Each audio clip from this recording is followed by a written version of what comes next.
today's ganap nga, hayan, kung kailan aalis na kami, doon umulan, pero ulan ka lang, matutuloy kami sa lakad namin today.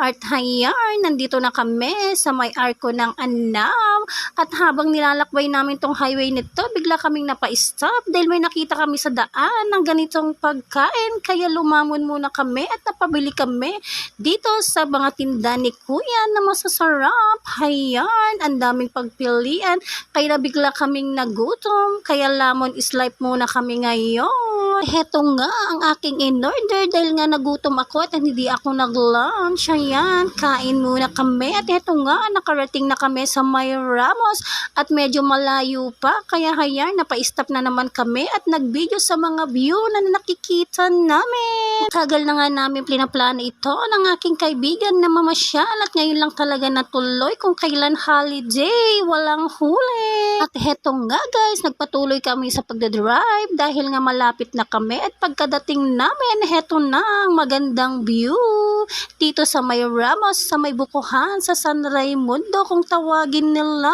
At hayan, ang mga puno ng buko na ang gandang pagmasdan at ang gaganda at nakaka-relax.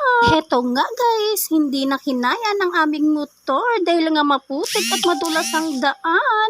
Hayan, iniwan na namin at naglakad na kami ng todong bongga dahil may gusto pa kaming puntahan na magandang view. Hayan, ang daanan na basa at heto, super lakad kami at nag-enjoy rin kahit papano. Pagod at saya ang naramdaman namin dito pagkaratingan namin. Hayan ang view na gusto naming puntahan na super nature at green na green. Ang sarap mag-picture at mag-relax dito sa mga puno na to.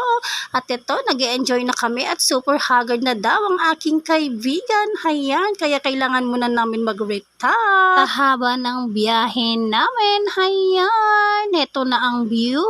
Nawala ang pagod at worth it lahat ng dinaanan namin. Yun lang. Salamat. Follow for more.